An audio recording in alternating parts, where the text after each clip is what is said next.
There we go. Figuring Hi, out the everyone. microphone situation The microphone was not in the Yeah. right place. I don't right. know if you just saw me heaving it over. That was heavy. here. Yeah.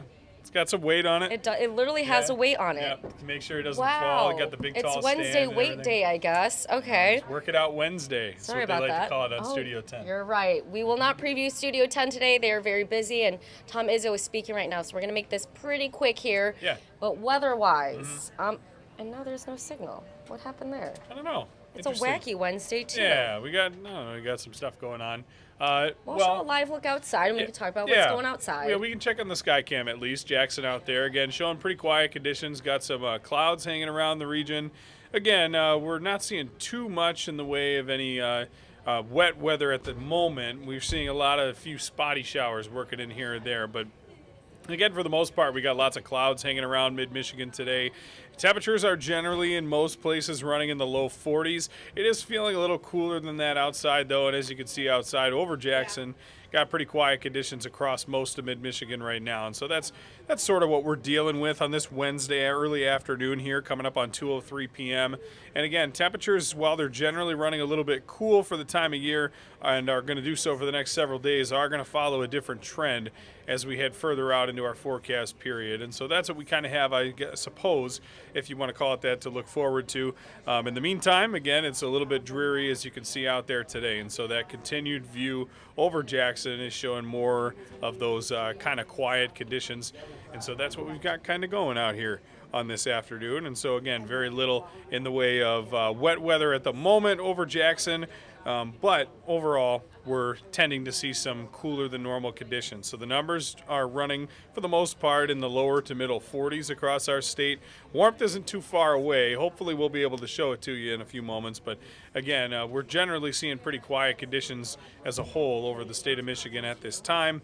And Jackson's view outside, it continues to show that as well. And so the Skycam Network view out there, the Meridian Company view, has got the clouds hanging around. Wet roads today across the area, even when it's not coming down. In a few spots, we've seen some minor ponding with the heavier downpours. Otherwise, again, very quiet conditions have been taking place across our state, and so that's what's been going on as we've headed throughout our day today. Now, the overall weather pattern here, as we try to get the graphic situation sorted out, is that we've overall ended up seeing some quiet conditions settling in over the next couple of days moving forward here. All right, we have to fix something real quick. We've had Yes. some technical stuff with all of the election day coverage that we've had. Does it pop up yet? Oh, I there think we go. We might have one pulled here. Thank so you, yeah, there Crystal. we We got it. fixed it. Yeah, rerouted. She And so- fixed it. Yes, perfect. So I wrote it yesterday, so. Oh, all right. So MSU sky cam out there, right? We're at 41 degrees, kind of like we were talking about. We're seeing a little bit of a dry stretch in most spots right now. Here's the rain that came through over most of the morning and early afternoon. It's faded off towards the north in the state. There are some mixed showers going on up there as well. We even had a few rumbles of thunder early this morning. Now, those have kind of faded away. We're at times this evening going to have a few of these showers return, but for the most part, fairly quiet conditions expected across the state. And so here's a look at temperatures, which again, St. John's stuck at 35 degrees and not too much warmer in Alma and Ionia. South of there, we've got 40s ongoing.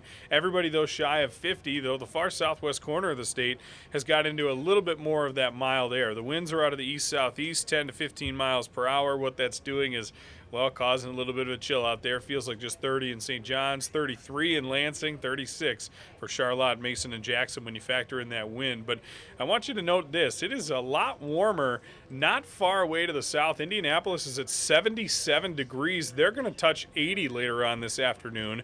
Meanwhile, we're stuck here at barely 40, and so you don't have to drive that far to the south to get into that bubble of warm air. It's in the 80s in St. Louis, and you can see how close those warm temps are. Even Chicago at 54 is doing a little better than us, but that's a really large, almost 40-degree temperature difference. In fact, St. Louis is double our temperature right now, and that's not really that far away as the crow flies. And so that's super warm. Yeah, sort of just the pattern we're in. We're just missing out on the warmth, and warmth is something we may have to wait until next week to get back into. So quick look at the hour-by-hour shows that here. Again, just a couple of rain showers, maybe a thunderstorm. I think the model overdoes this big flare-up later this evening at 10 o'clock, but it could have a rumble of thunder before that's all said and done. We go back down to the 40s and clouds to start tomorrow, but sunshine should get us back to near 50 degrees by our Thursday afternoon. So things will start to look up for us here, especially as we head into next week, because while the next couple of days are near or shy of 50, they are at least dry, including the Veterans Day holiday on Saturday and the rest of the weekend. And then next week, how about this warming trend we're heading into? We're going to have numbers up through the 50s, and in fact, we're going to see those readings probably by the late stages of next week. Maybe have a couple different days to get close to 60 degrees. And so if that stays dry as well, this 10-day temperature trend is going to look like a pretty good one. Normal high is 50, and so Thursday may be our only chance tomorrow to get to that number before we get to next week. But hey, next week's temperatures, they're all above normal, and in some cases more than 10 degrees when we have a chance to touch 60, and so can't complain about that. Pretty good looking forecast that we get into here. By the way, the next 9 days, right now I've got them all dry after today. All right. So once the rain is gone, we'll settle into a quieter pattern, which again, we're all grateful for, especially if it can come with a few above normal temperatures. 60 sounds great to me right now, especially since we've been riding a lot of the past several weeks colder than that, other than the few exceptions here and there. And so we'll take what we can get, especially this time of year.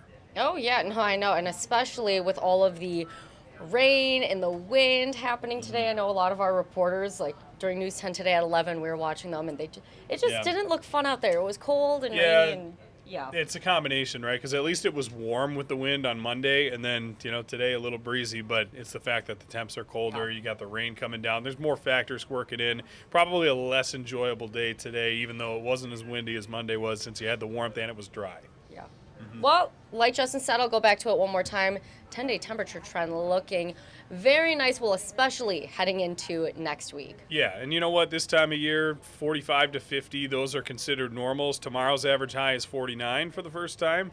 And then that's something, once again, we will not get back up above 49 and back into the 50s for averages, seasonally speaking, until late March, the very final few days of that month. And so that's, as we know, where we're headed here. We are entering mid-November, and it looks like the temperatures are at least going to cooperate. So I'm thinking above normal temps for mid-November is pretty good. We'll see how much longer it lasts. So Thanksgiving is going to be a week from next Thursday on this 10-day. And so if we can keep at least numbers close to 50 going towards Turkey Day, I think a lot of folks would be grateful for that. Obviously, the travel weather surrounding the holiday, too, for folks who have family coming in, or if they're going out to see family, whatever you're doing, it'd be good to have some quiet weather. We're, of course, going to keep track on that with your First Alert forecast. And Justin, a great tool not only to track the weather but also traffic alerts is the First Alert weather app. Yeah, it's a wonderful tool, and it's always got all sorts of great information on there. In addition to the real-time traffic updates, you get your daily video updates, you get your hour-by-hour forecast, your current, past, and future radar, and you can also customize it once again to your location. And so if you're hanging around home, you're hosting a lot of people, or if you're heading elsewhere, whether it's out of the area, out of state, or heck, even out of the country, you can still get your updated First Alert forecast based on your geolocation at the App Store and on Google Play. It's absolutely free, and all you have to do to find it is search WILX Weather. That's simple. You'll see our logo and everything that pops up. Once again, this is updated with such frequency that you will never be in the dark about the forecast, and that's something we take great pride in here at News 10. There you go. And you should also take great pride in your guys' performance and being able to go through all the different models with the forecast, and you break it down for everyone. Yeah, and of course, you can catch more with, will you be on Studio 10 today, or will that be Colton? We're going to have Colton today. He's going to be on Studio 10 first at 4, and then you'll have Andy, of course, for your 90 minutes of news. Should be, again, a little more detailed version of what I just broke down here, but we're looking forward to it all the same. There you go. All right. Well, like Justin said, you will see Colton coming up at 3 o'clock, which is in about 50 minutes here. Here's, of course, where you can stay up to date with Studio 10 at WILX Studio 10 if you can't watch them at 3, or if you can watch them at 3, but hey, you want to go back and rewatch something, you want to send someone a link so that they can check it out, at WILX Studio 10 is a place to go. I do want to share what's coming up during First at 4 and our 90 minutes of news today. So coming up on First at 4, you've heard us play it, and I'll show it at the end of our little episode news segment here, whatever you want to call it. But throughout the whole year on News 10, we have our You're Not Alone mental health series. And so with Veterans Day and Veterans Day weekend coming up this weekend, we really want to highlight on veterans' mental health, especially when they get, off the battlefield. There's a lot of things that they deal with and challenges out in the field. So what's it like when they come back? So we'll have more on that during Mid-Michigan Matters today. Then coming up on News 10 at 5, we'll have a live look from campus for Michigan State University's It's On Us Week. Aaron Bowling did a great story yesterday about it.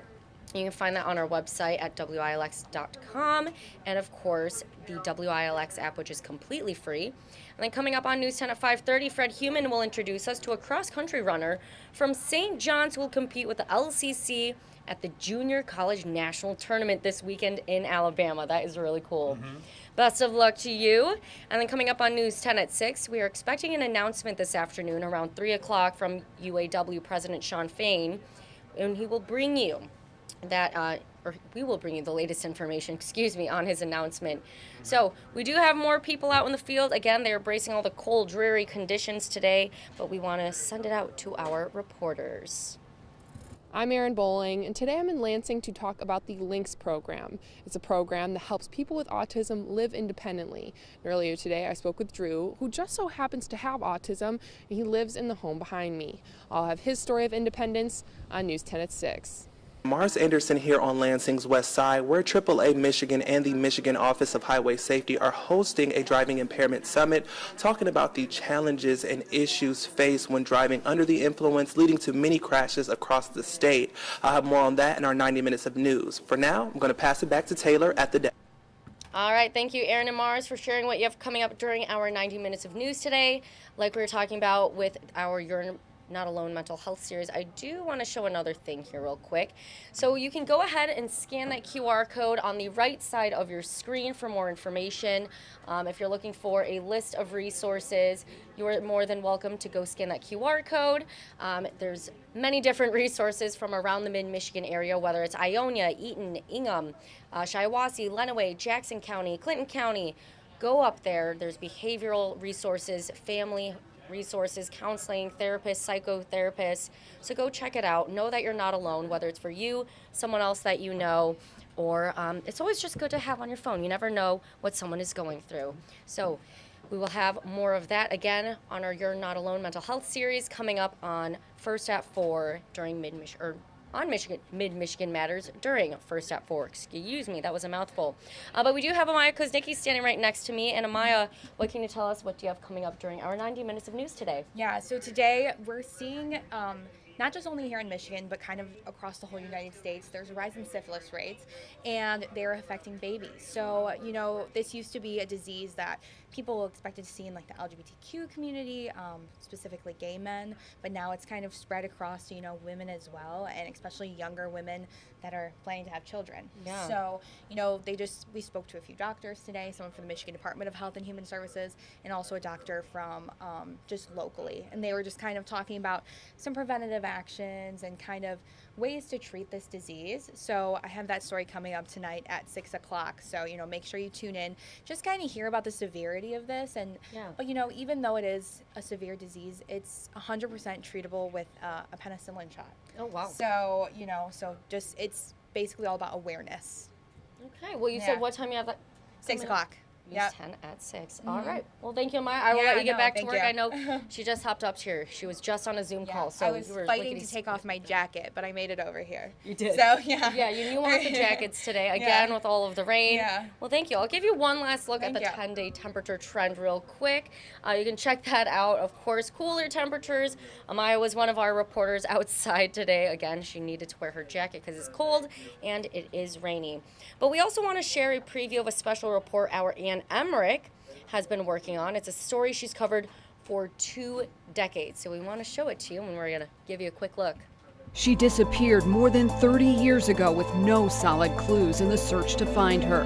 It's been very ambiguous for a long time. Paige Renkoski's family is still looking for justice and turned to a unique source for potential answers, while police show us the evidence from this cold case for the first time. In our special report, A Puzzle to Find Paige, a family's journey for justice, Thursday on News 10 at 6. As you see right there, A Puzzle to Find Paige airs tomorrow, coming up on News 10 at 6 p.m. Again, Ann Emmerich has been working on this story for 2 years now, so make sure to check that out again tomorrow. It airs on News 10 at 6. Until then, bundle up. It is cold out there. Grab an umbrella, grab a jacket. You want those windshield wipers on, and of course, you can download the First Alert Weather app off of Google Play and Apple App Store, absolutely free, for more traffic alert updates, weather updates, anything of the sort that you may be looking for. Until until then, We can go to Tom Izzo, actually, we're going to go to Tom Izzo right now. So I'm just going to do that. All right. Have a great day, everyone. As you can imagine, I took a lot of look at a lot of things on my staff and myself and put some pressure on us that we got to do a better job of getting them the ball in certain places and not just at the three-point line like we did in the last game. So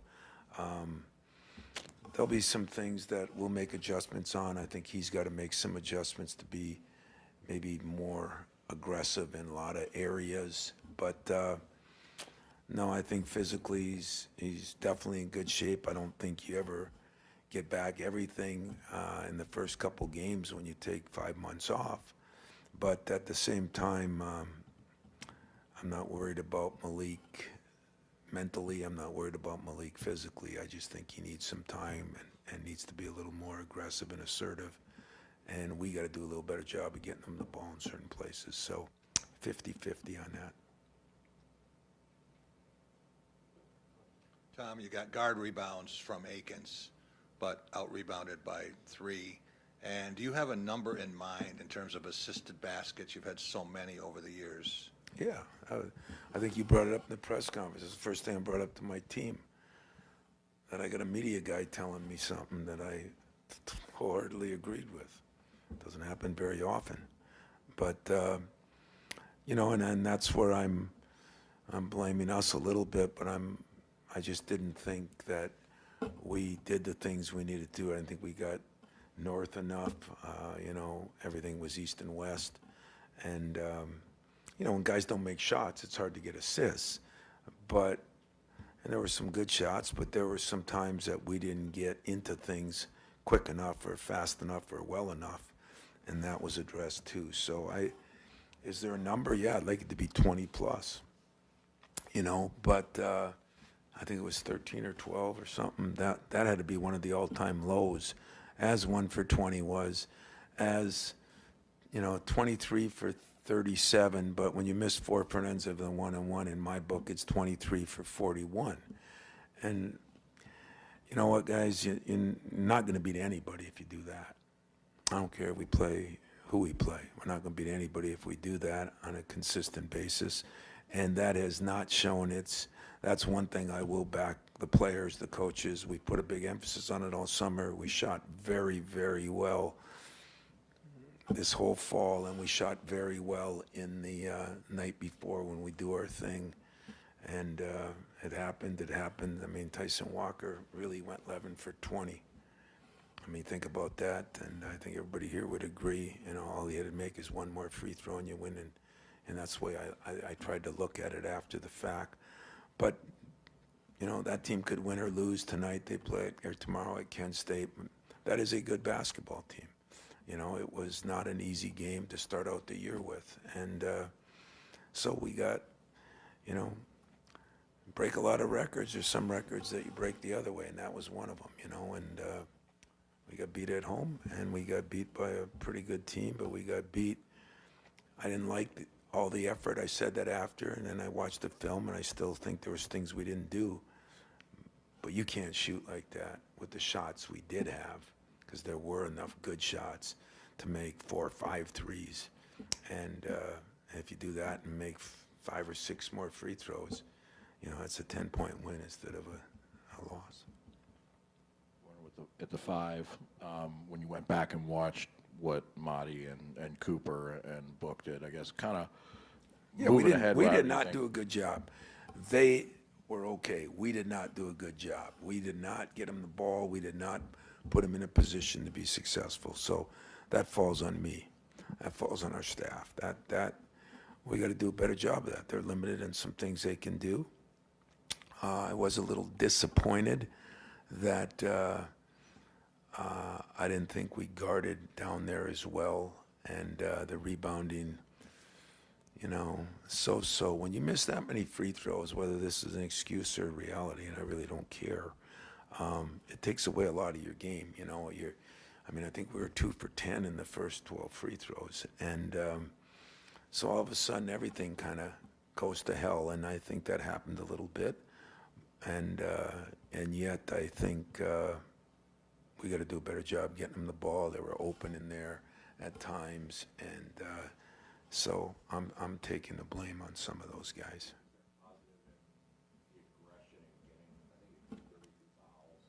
Yeah, I think there was big, and I think there should have been more when I watched the tape. It just shows that we weren't very good, and sometimes other people weren't very good.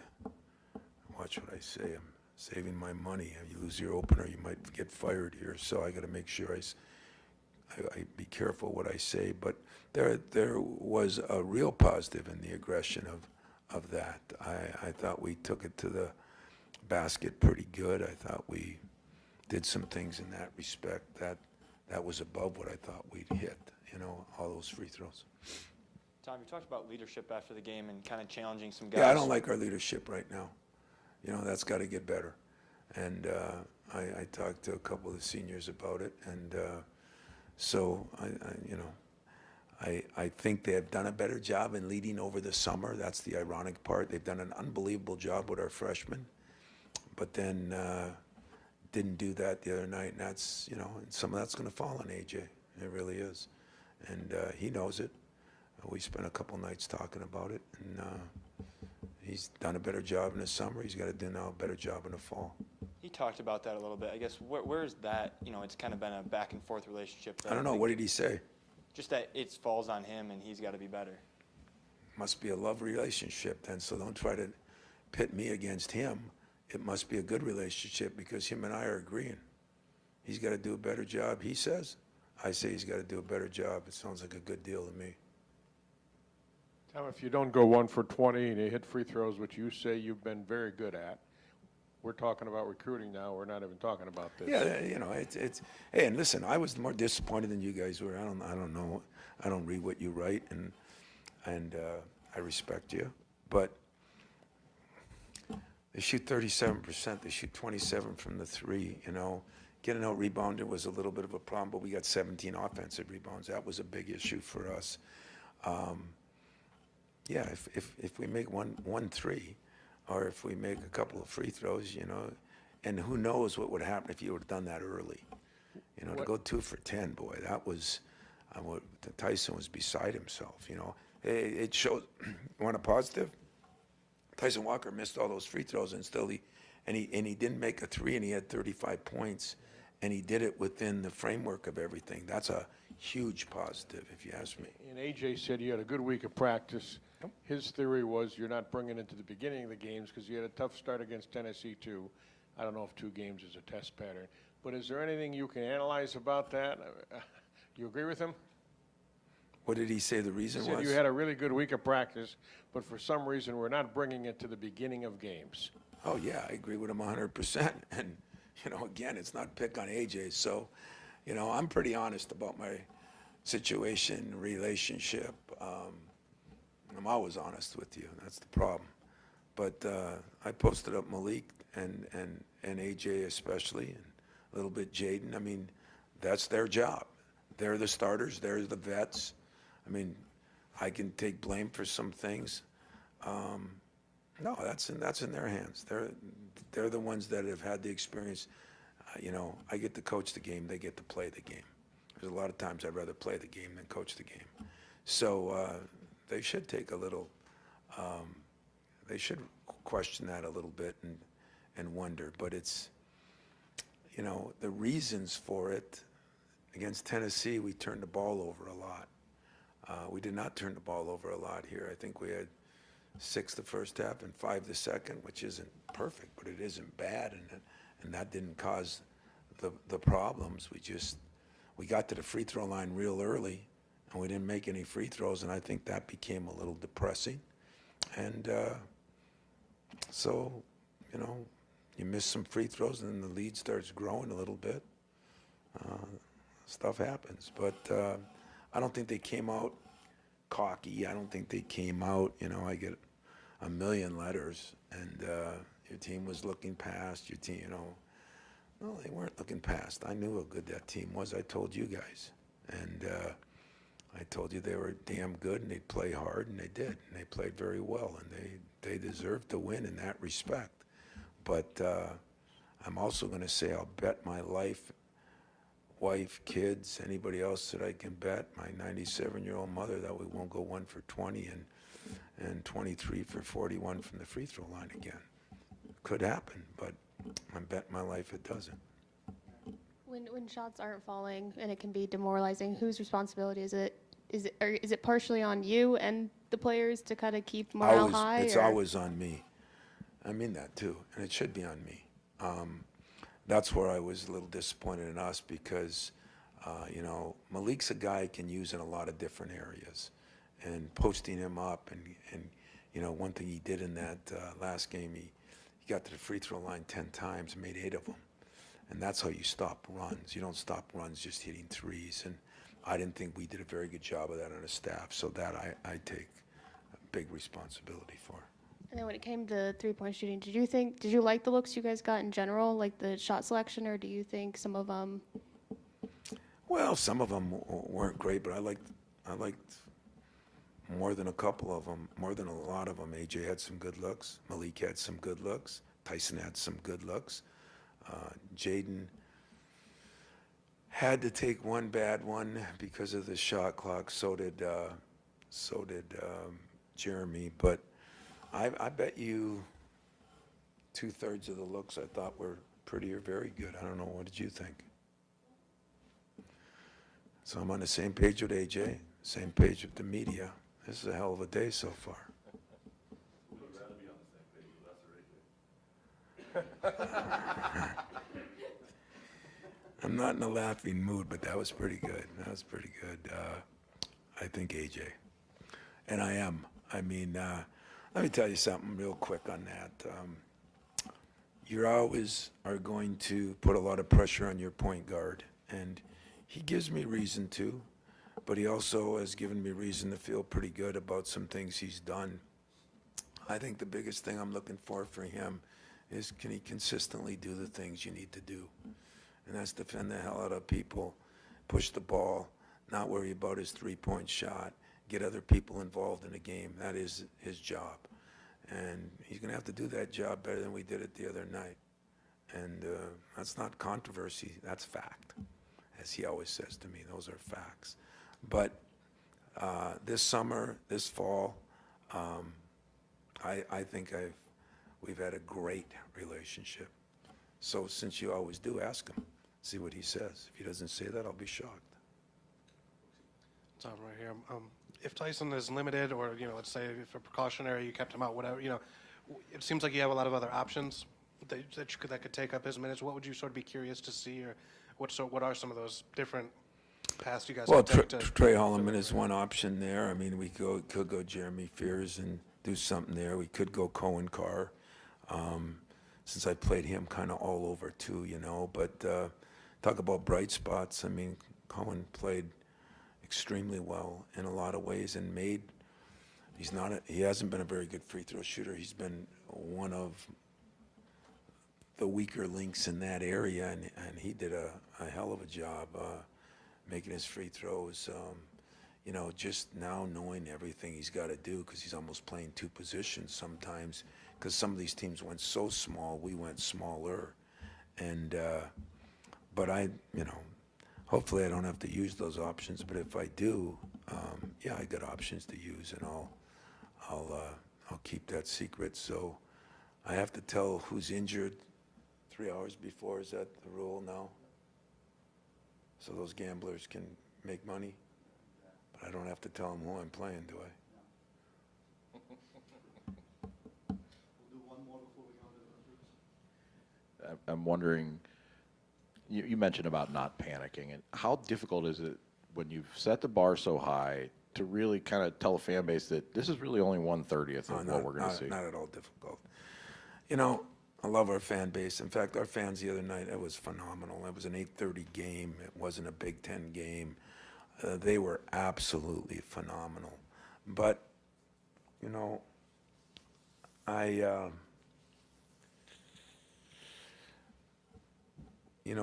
Tennessee was missing, especially the one guard. I mean, he went 1 for 6 last night.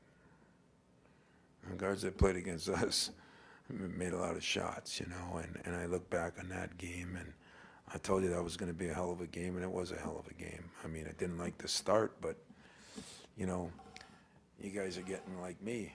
You know, you're supposed to think of the glass as half full. So we started out 17-1, but then in 36 minutes we scored 87 points. So there's a positive to that. We bounced back. My thing has always been about the big picture, not the small picture. I'm not worried about what people are thinking. I'm disappointed that we didn't win the game, and I'm disappointed the way we shot, and I'm a little disappointed because I didn't think we showed the passion that is needed to compete. So I was disappointed and addressed my team with that, and then I addressed my staff what I thought I had addressed them. I will never, you know, I used to do it, and it was really a good thing. When I first started and I had problems, and I listened to my staff and everybody, you know, blame the players, blame this. So I went out and bought 6 Barbie and Ken mirrors. You know what those are? Anybody know? It's a long time ago. You know, they're little mirrors. They have little flowers around them. You hold them like this. And I kept them in a drawer, and I'd put them out in the middle, and I'd say, okay, everybody grab a mirror. Look in the mirror. Did I do everything I could do to make it right? If I did, put the mirror down. If I didn't, get ready. And so we'll address us first, them second. I did the same thing today and yesterday with my own staff. I said, you know, are we doing everything we can do? And I think there's some things we didn't do a good job of, but all in all, I'm not worried about what our fan base, because I'd probably tell you 95% of our fan base, as you used to always remind me, Jack, is probably disappointed in the loss and 100% behind us. There's some frickin' idiots out there that want to say on, you know, behind closed doors on their little computers. It's called Twitter, my favorite subject. And those people can do and say what they want, you know. But I would invite them if they want to call me and talk to me about it. I'd invite that anytime they want to. So I'm cool with that. All right? All right. Talk about some positive news of the day. You know, it's signing day is always great, especially when you think you had a good class. And in Jesse McCullough, you know, we get a kid. He's a 4-star recruit right now, and I think could move up. He's been ranked around the top 190 to 100, but he has something that we think is very valuable. He can really shoot the ball. He's got more weight, and he's got more energy. He's a guy that's excited to be here. He averaged 17 points, 11 rebounds, 3 assists. His team has played very well. So he's won a lot in Cleveland. He's got to learn to play harder, like every big guy in America has to learn how to do.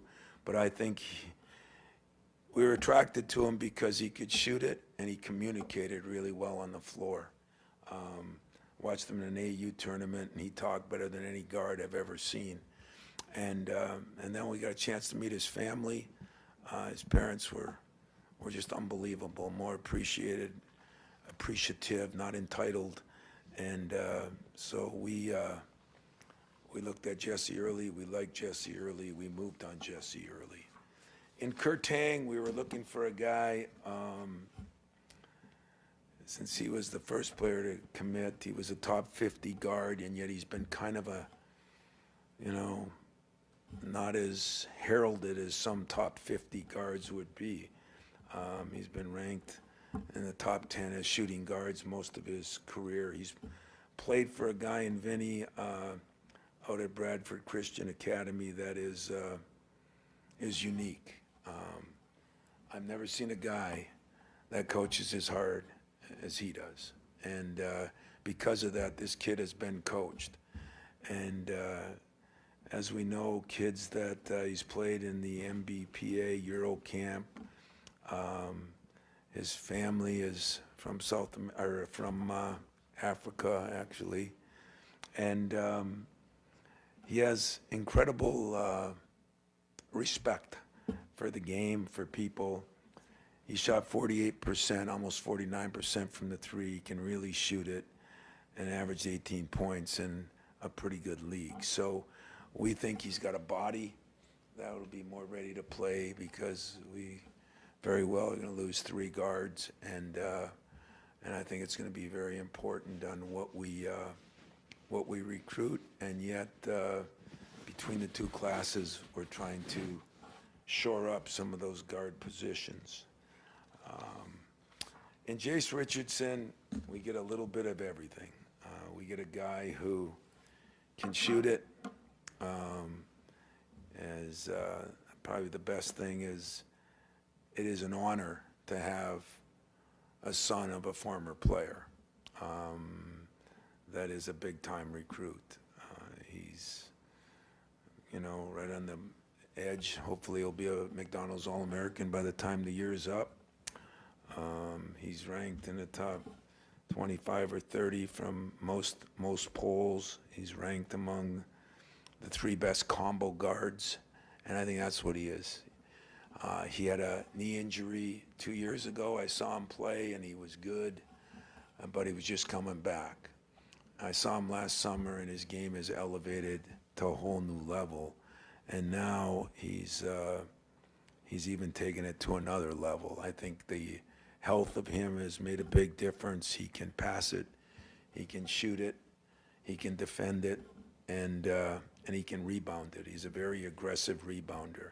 As he gets stronger, and maybe that would be the only thing right now, as he gets stronger like his dad went through, I think this kid has a chance to be one of the great combo guards, because I think he can do it in a lot of different ways that we've had.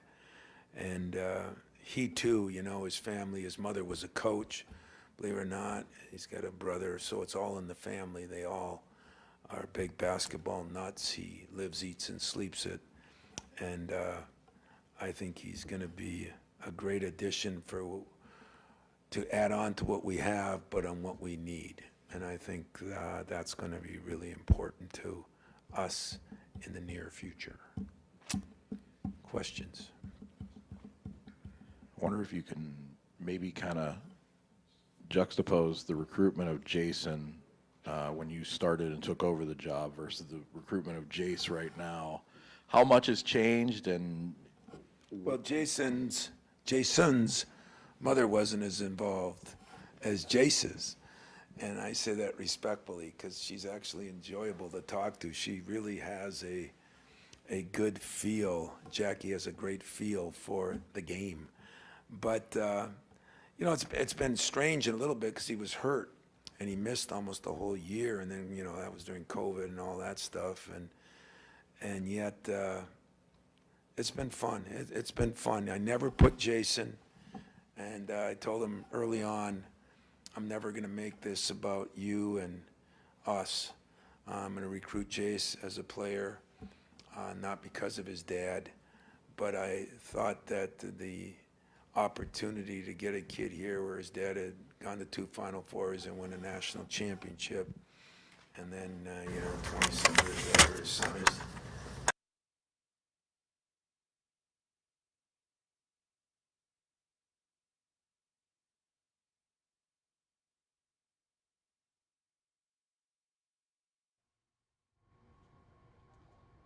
All right, we're actually going to have more on this from our Fred Heumann, who was at Michigan State University speaking with Tom Izzo there on the loss to James Madison University. We also have information on that game on our website, WILX.com. Spartans play again tomorrow night at home, and tune in to News 10 at 6 p.m., where Fred will have more on what Izzo had to say. Thanks for watching.